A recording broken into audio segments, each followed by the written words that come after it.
Tamirira, avocat au barreau de Kinshasa Gombe. Et enfin, Maître Kabila, Mwana Kabila, avocat au barreau de Kinshasa Matete. Oui. Alors, s'agissant du conseil qui comparaît, c'est pour le prévenu Kamere. Je crois qu'au regard des mesures de distanciation imposées relativement à la pandémie du coronavirus, vous allez respecter la distance. Ceux qui ne vont pas intervenir à ce moment-là peuvent rester assis ou un peu à l'écart et laisser ceux qui peuvent rester à un nombre où la distance pourrait être respectée conformément à l'ordonnance prise à la matière. Merci. Excusez, Monsieur le Président. Oui. La partie civile voudrait déjà, à ce niveau de la comparution, faire remarquer quelque chose dans la composition de conseil qui assiste le prévenu Kamere.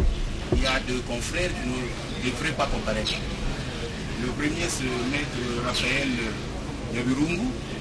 Lui-même sait qu'il est l'avocat de la République démocratique du Congo. On sait qu'il est l'avocat de la DGDA, qui a un service public non personnalisé. Et curieusement, je le vois ici en train de prendre fait de cause contre la République. Et donc, il sait que notre déontologie ne permet pas cela. Et deux, il y a le confrère Kabila Mwana Kabila, qui jusqu'à ce jour est encore membre du cabinet du président de la République. Et je ne sais pas comment. Approchez le micro. C'est difficile de plaider dans ces conditions. Approchez-vous seulement. Voilà, je peux répéter. Il y a des règles déontologiques que les avocats doivent suivre quelle que soit la circonstance.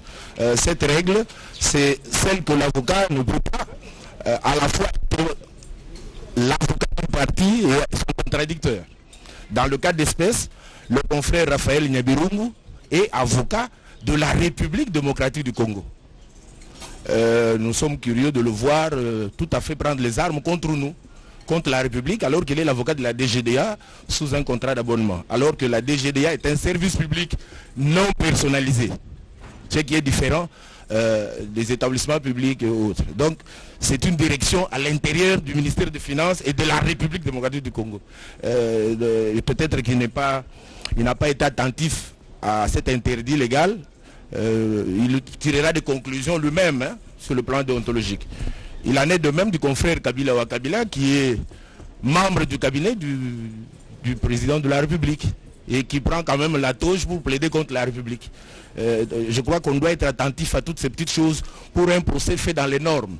Je vous remercie. Merci, mais laissez d'abord le tribunal se prononcer sur sa saisine et le reste des préoccupations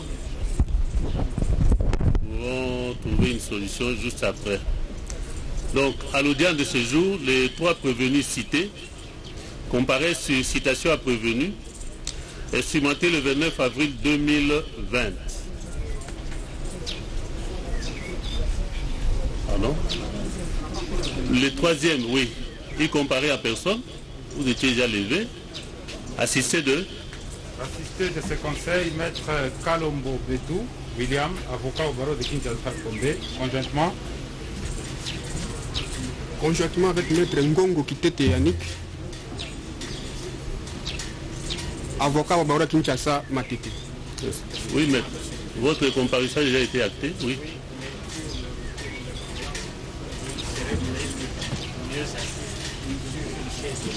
Non, laissez-nous d'abord nous prononcer sur la saisine, parce que pour qu'on se déclare saisine, il faut qu'il soit là. Et que le tribunal se rende compte que réellement, il est là au moment où il a examiné l'exploit. Pardon, il veut changer la chaise. Il veut changer de chaise. Oui, on peut le faire. Attends.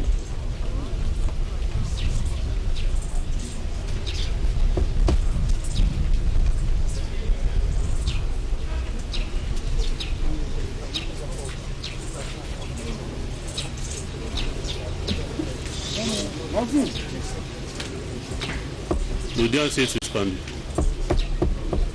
Allez-y rapidement comme ça.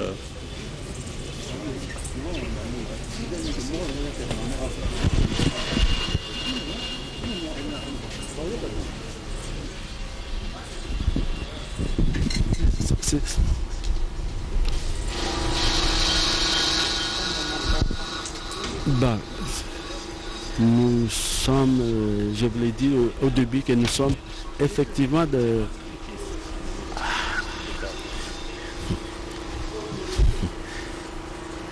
dans une phase d'audition des acteurs, mais le dispositif, le microphone semble un peu défaillant par rapport à la distance. Nous sommes en difficulté de vous dire exactement ce qui est en train de se passer sur le site, parce que nous sommes séparés de plus ou moins 30 mètres, et comme le micro ne peut pas nous faire parvenir dessus.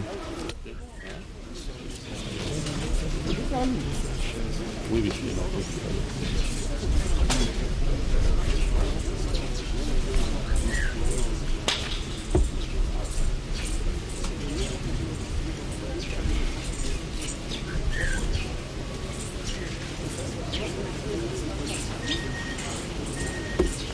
Alors, l'audience suspendue reprend. Pour les prévenus qui ont déjà été appelés et qui ne manifestent pas des signes évidents de faiblesse suite à tel ou tel autre malaise, ils doivent rester debout devant la barre.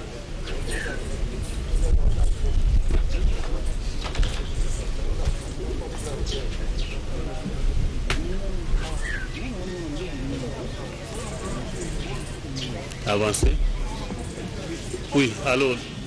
Au sujet de notre client, oui. Il est sous traitement et sous perfusion. Vous voyez l'ambulance, il vient de sortir. Le tribunal va les lui autoriser après. Hein? Mais laissez-nous d'abord qu'il reste là. Avancez s'il vous plaît. Et monsieur là. Alors, nous disions qu'au dossier, il gît l'exploit des citations à prévenu sous RP 26 931, estimaté le 29 avril 2020 par les soins de Lucie Emmanuel Jikai du tribunal de grande instance de Kinshasa-Gombe. Cet exploit a été donné à Sami Djamal, à Kamere Loakanyingini et à Moui Mandoole pour comparaître à l'audience de ce jour 11 mai 2020. Et il a été instrumenté de la manière suivante. Pour le premier, étant au CPRK, l'huissier a parlé à sa personne. Pour le deuxième, au CPRK également, il a parlé à sa personne. Pour le troisième, il était au CNSS et a parlé à sa personne aussi. Ainsi, le tribunal se déclare valablement saisi. Quelle était votre préoccupation, maître? Monsieur le Président, votre tribunal le remarquera qu'il gît au dossier une deuxième citation prévenue et nous voulons également qu'il soit noté que nous comparaissons pour cette citation-là du 25 avril. Du 25 avril? Oui. Mais ici c'est marqué annulé. Non. Non. Original, il y a un dossier annulé. On a eu du tribunal, il y a que le tribunal, une fois saisi par cette voie-là, qui doit prendre une décision adéquate. Donc ça serait même un faux en ce que les partis étant déjà signifiés d'un exploit de 6, qu'un huissier, qu'un greffier puisse dire annuler. C'est quelle procédure d'annulation qui a saisi votre juridiction pour obtenir l'annulation de cet acte? Qu'il nous soit noté que nous comparaissons tant pour la citation à prévenir instrumentée le 29 avril que pour celle qui a été instrumentée le 25. Il n'y a pas de mal. Nous en tirerons les conséquences.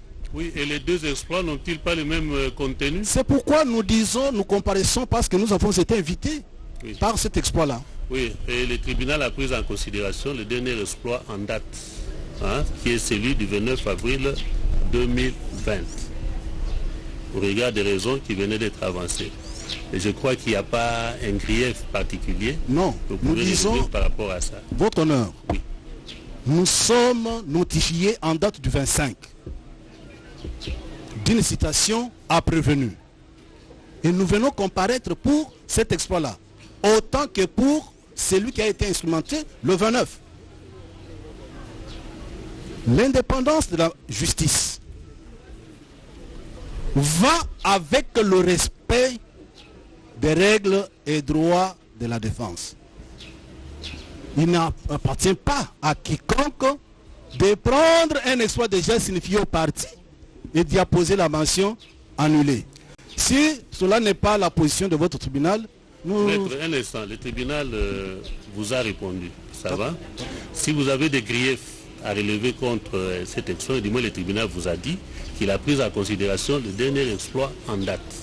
S'il y a des griefs que vous aurez à relever par rapport à cet exploit qui vous avait été signifié le 25, hein, comparativement à l'autre, vous le ferez au moment opportun.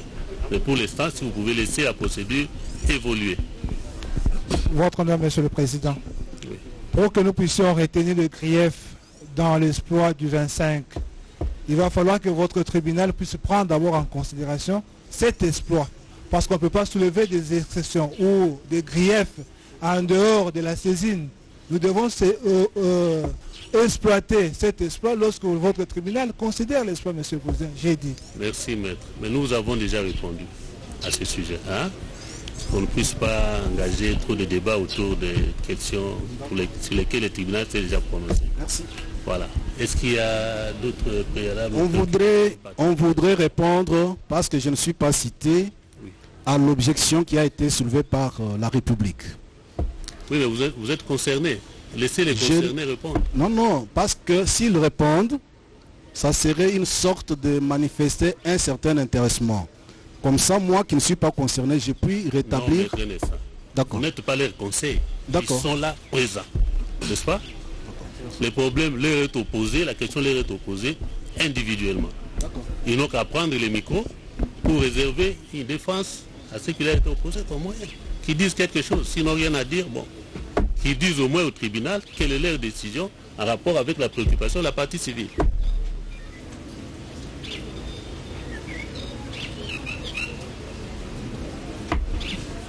Oui. Oui, maître, vous avez la parole. Je crois que vous avez suivi les conseils de la partie civile République démocratique du Congo, qui vous reproche ici de comparaître pour des intérêts opposés, je crois. Qu'est-ce que vous en dites? Nous commençons par maître Nyabirungu. D'abord, merci Monsieur le Président. Je voudrais dire que cette question n'est pas à soumettre à votre appréciation, puisqu'elle relève de la profession d'avocat, qui a ses instances pour aborder ce genre de questions. Par ailleurs, je voudrais que l'on comprenne que en défendant un prévenu, je ne suis pas contre les intérêts de l'État.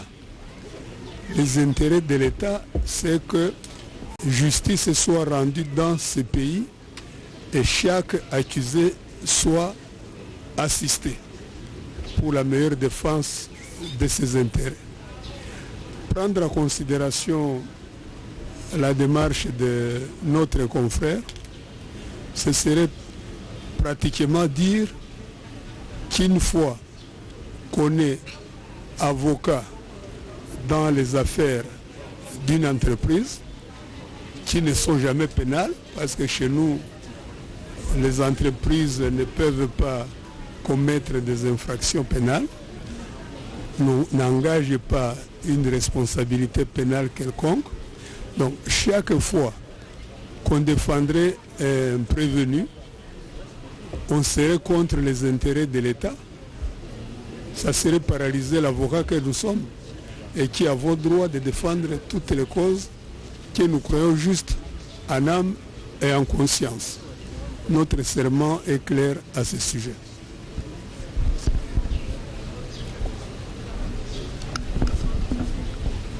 Monsieur le Président, Messieurs les membres de la composition, Vous êtes aussi concerné, c'est maître Maître Kabila, Kabila, oui.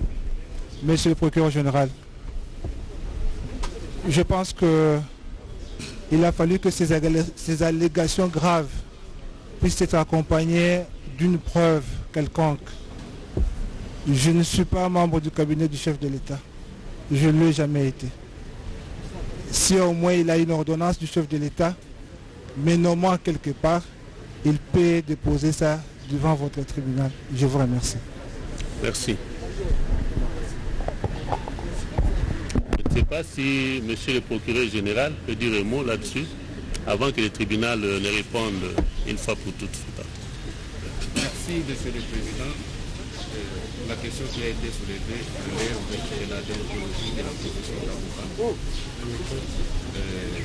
Cette déontologie interdit à ce que, elle interdit à ce qu'un avocat puisse aller soutenir les intérêts opposés de son client. S'il y a des avocats qui sont les avocats de la République et qui sont en train d'assister ou de défendre les prévenus, je crois que déontologiquement cela n'est pas permis. Ici c'est la République qui est victime et ceux qui ont rendu la République victime, ce sont les prévenus qui sont en train d'assister.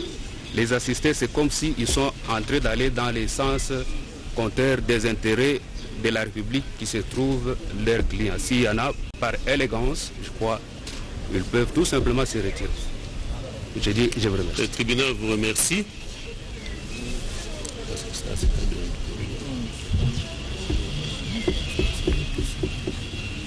Oui. Pour le tribunal, la question, comme l'a si bien souligné monsieur le procureur de la République, relève de la déontologie des avocats. Et que celui qui estime que l'un ou l'autre des conseils a violé les principes déontologiques en la matière n'a qu'à saisir les organes disciplinaires en ce habilités avec les preuves adéquates afin qu'ils soient départagés. Mais pour le tribunal, à l'audience de ce jour, il ne saurait pas s'immiscer dans pareille préoccupation et nous nous référons pour ce faire à la jurisprudence de la Cour suprême de justice de l'époque qui est coulée dans l'arrêt rendu à l'occasion du contentieux électoral de 2006 entre les candidats Jean-Pierre Bemba et M. Joseph Kabila. Il avait été reproché la même chose à Maître Nkulu Kilombo, que l'on disait être du cabinet du chef de l'État et qui ne pouvait pas comme tel soutenir les intérêts de tel parti. Voilà. Je crois que cette préoccupation est élaguée. Est-ce qu'il y a encore d'autres préoccupations? Merci. Alors, nous allons procéder à l'instruction proprement dite.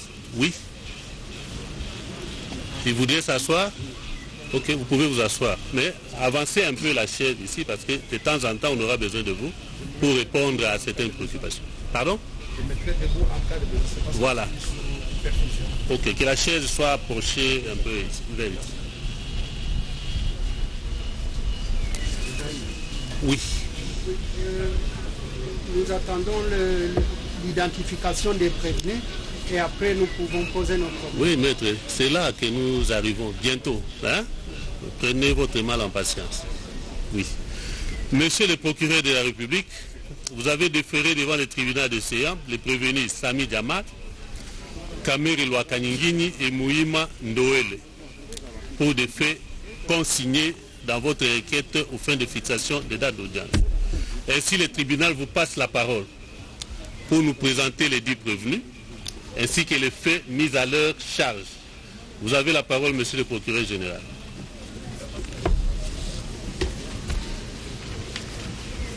Nous commençons par vous présenter les prévenus. Il s'agit de monsieur Sami Jamal. Si vous pouvez l'inviter à la barre, monsieur Sami Jamal. Monsieur Sami, bon, il est tel que vous le voyez là. Il est de nationalité libanaise. Né à Djoudjoua, au Liban, le 5 septembre 1941. Il est marié à Simone Chadi, Il est père de 3 enfants. Il est le fils de Oubaladil, déjà décédé, et de Soubir Faouz, décédé également.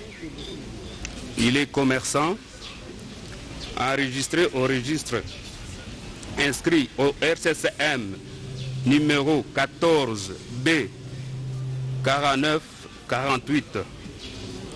Il est résident à Kinshasa, dans la commune de la Gombe, avenue des Aviateurs, numéro 1. Il a un numéro de téléphone, c'est le 0822 488 288. Il est en détention.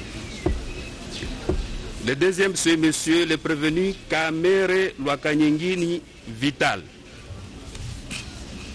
Il est de nationalité congolaise. Il est né à Bukavu le 4 mars 1959. Il est marié à Chatur Amida et père de 14 enfants. Il est fils de Kamere Constantin, déjà décédé, et de Mwankingi Alphonsine en vie. Il est originaire du village Bouloui, groupement Bouloui, secteur de Ngweshe, territoire de Walungu, province du Sud Kivu, en République démocratique du Congo. Il est directeur de cabinet du chef de l'État. Il a un passeport diplomatique numéro DP 0006846, délivré à Kinshasa le 30 janvier 2019, est valable jusqu'au 29 janvier 2024. Il est résident à Kinshasa, dans la commune de la Gombe, quartier Révolution, avenue Ouvira numéro 50, derrière le ministère de la fonction publique. Il a un numéro de téléphone, c'est le 099 844 77 44. Il est également en détention. Et le troisième prévenu, c'est le prévenu Mouima Ndole Jano.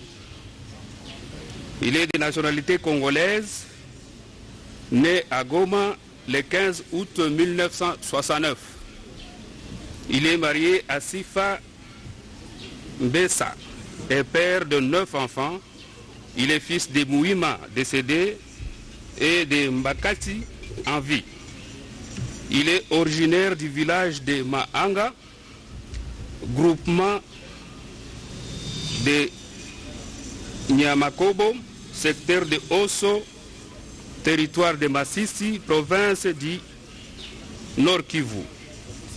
Il est fonctionnaire, matricule 42 222. Il a le grade de chef de division. Il est chargé du service import-export de la présidence de la République. Il a une carte d'électeur qui porte le numéro 200 880 144 21, qui a été délivré à Kinshasa-Ngaliema le 2 juillet 2017. Il est résident de Kinshasa dans la commune de Ngaliema, quartier Kinsuka Pêcheur, avenue Galilée numéro 4. Il est en liberté. Monsieur le Président, Monsieur le Juge, ce jour ouvre une série des audiences publiques qui vont marquer une ère nouvelle dans l'histoire de notre justice. Une justice pour tous, mettant toutes les filles et fils du pays égaux devant la loi. Une justice qui renforce l'état de droit, gage de la démocratie et du développement de notre pays. Au début de l'année 2019, quelques jours après son investiture à la magistrature suprême, le chef de l'État a initié un programme d'urgence consistant à réaliser des projets publics à impact visible portant sur les besoins essentiels de la population. Ces projets axés sur les secteurs vitaux constitueront ce qui sera appelé programme de 100 premiers jours du chef de l'État qui est lancé officiellement par lui-même le 2 mars 2019 à la place échangeur délimitée.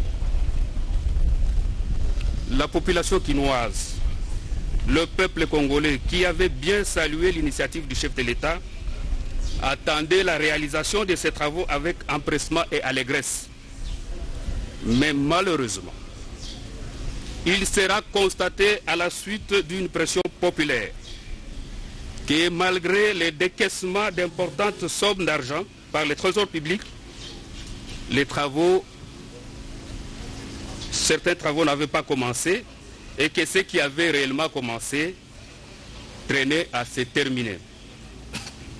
Certains responsables des services publics et entreprises publiques impliqués dans la réalisation de ces 10 travaux ont versé dans les antivalaires, comportements qui ont suscité des soupçons de détournement des fonds décaissés et qui a conduit le gouvernement de la République à se réunir en Conseil des ministres sous la direction du chef de l'État pour décider des investigations judiciaires, pour décider que les investigations judiciaires soient menées sous l'exécution des marchés conclus pour la réalisation de tous les ouvrages inscrits dans ce programme.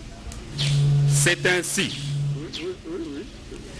par sa lettre numéro 273, barre CCAB 12, barre D, barre C, barre CAB, barre mine, barre VPM, barre 2020, du 10 février 2020, Monsieur le vice-premier ministre, ministre de la Justice et garde des Sceaux, a donné injonction aux procureurs généraux près les cours d'appel de Kinshasa, Gombe et Matete d'ouvrir les enquêtes judiciaires.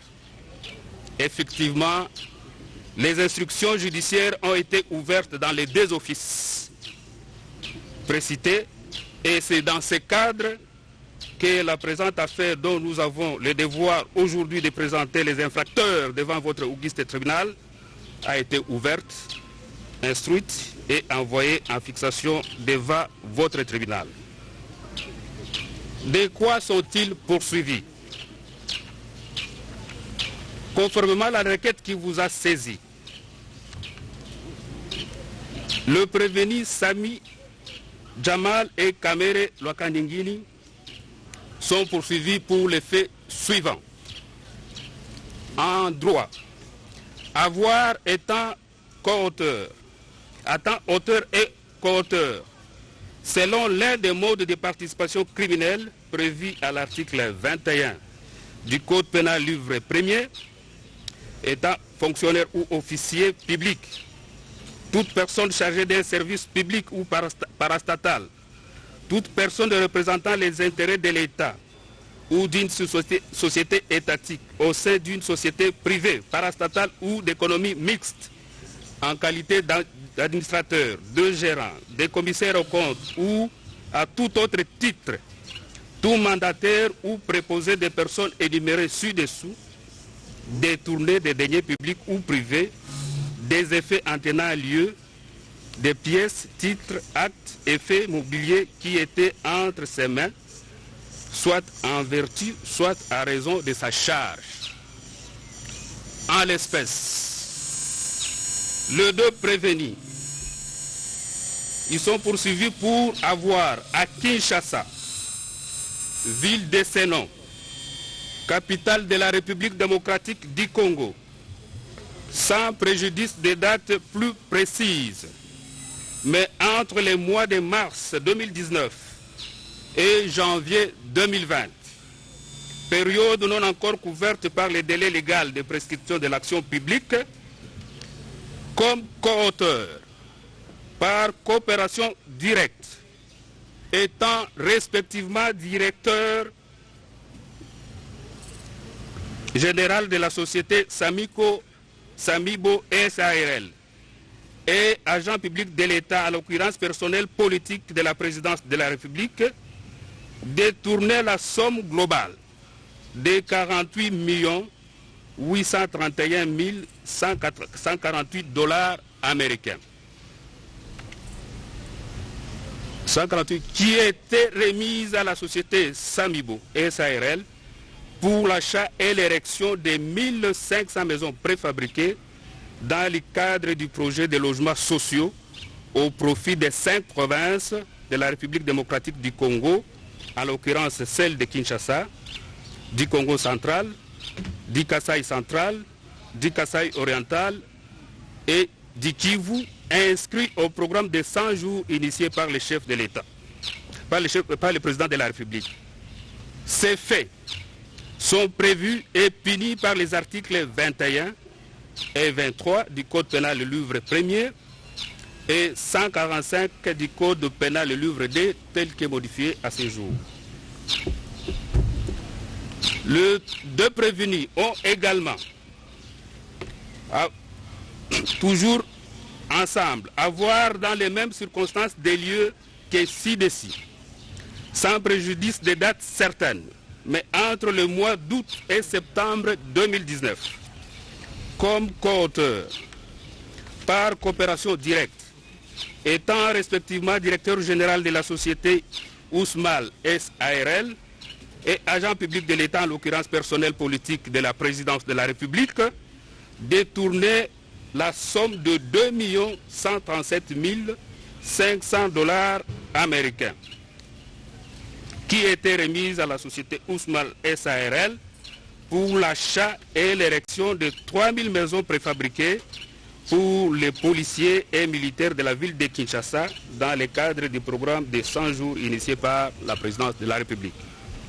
Ces faits sont également punis, prévus et punis par les mêmes articles que nous avons énoncés tout à l'heure, c'est-à-dire les articles 21, 23 du Code pénal livre 1er et 145 du Code pénal livre 2 tel que modifié à ce jour.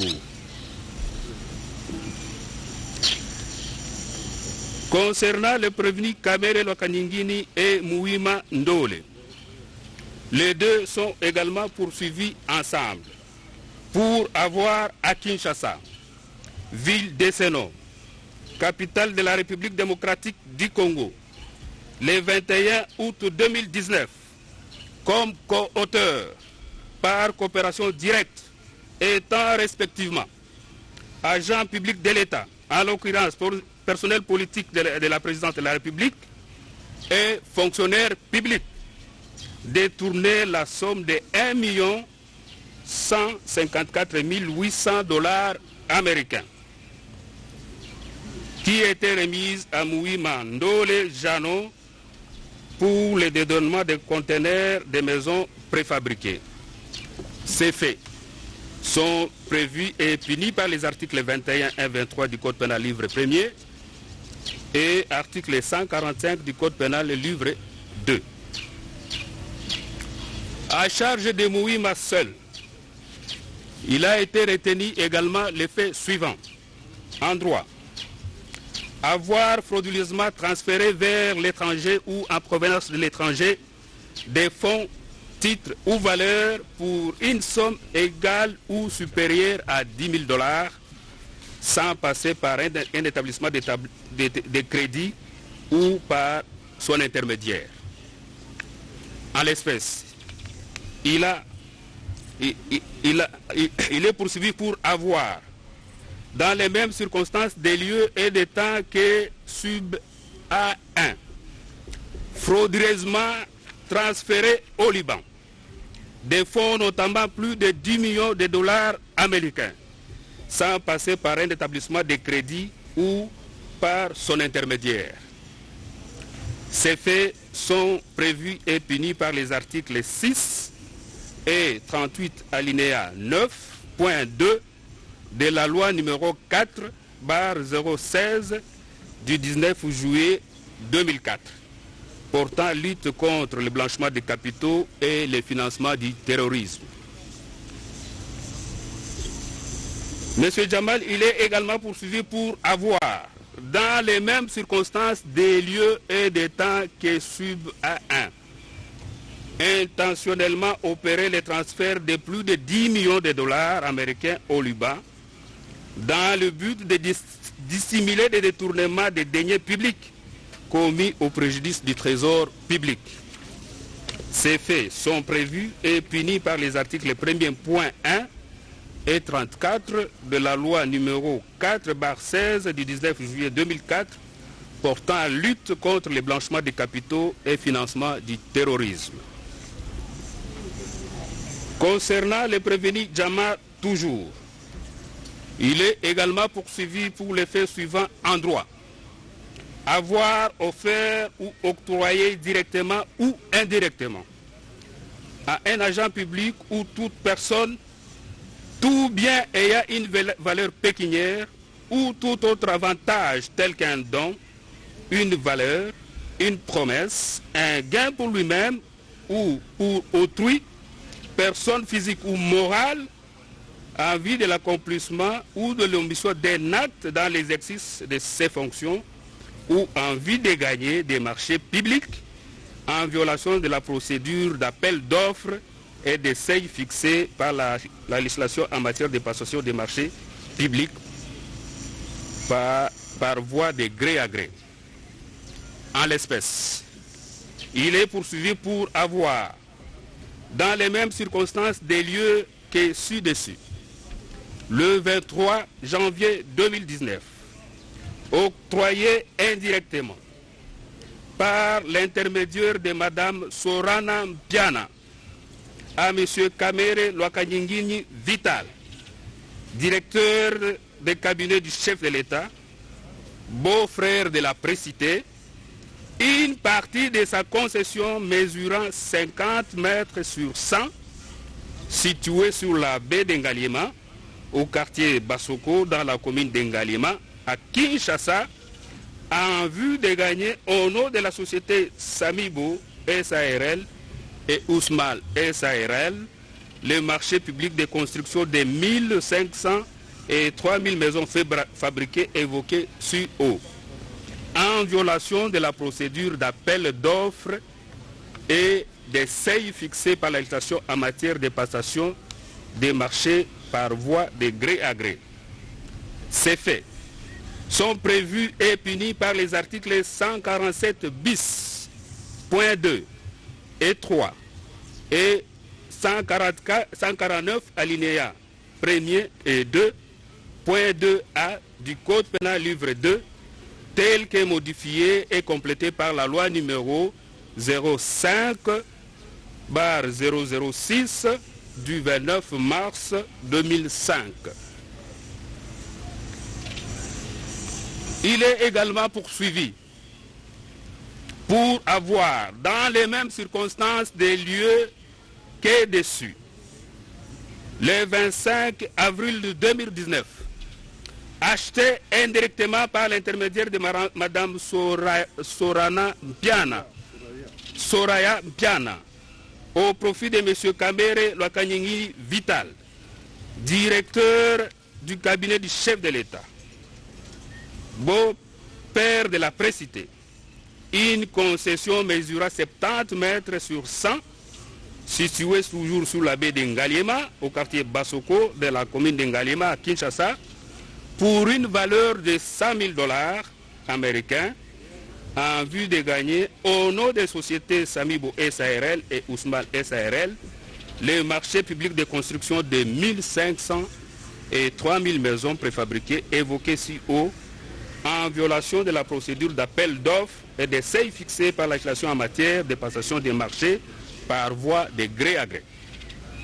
Ces faits sont prévus et punis par les articles 147 bis, point 2 et 3, et article 149 alinéa 1er et 2, point 2A du Code pénal livre 2, tel que modifié et complété par la loi numéro 5/006 du 29 mars 2005.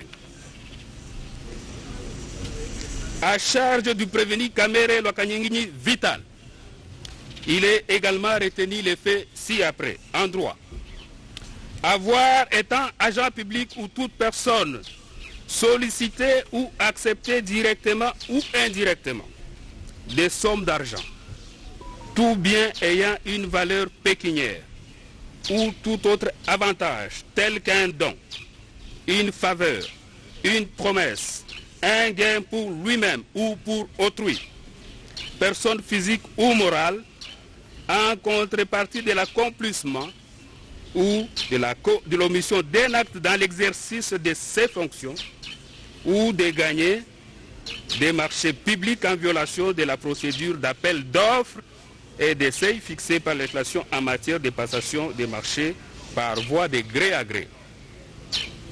En droit et en fait, il est poursuivi pour avoir dans les mêmes circonstances des lieux et des temps sub D1 accepté indirectement par l'intermédiaire de Madame Soraya Mpiana, qui est sa belle-fille, la cession d'une partie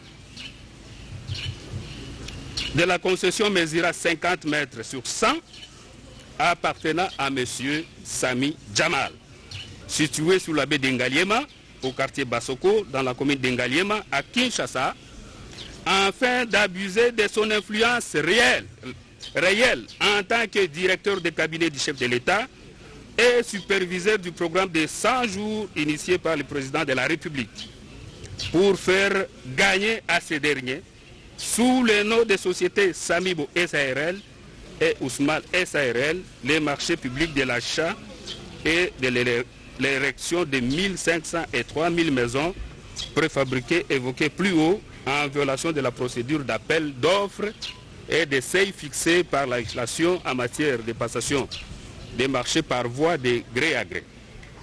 Ces faits sont prévus et punis par les articles 141 bis, point 1 et 149 alinéa 1er et 2, point 2A du Code pénal livre 2 tel que modifié et complété par la loi numéro 05-006 du 29 mars 2005.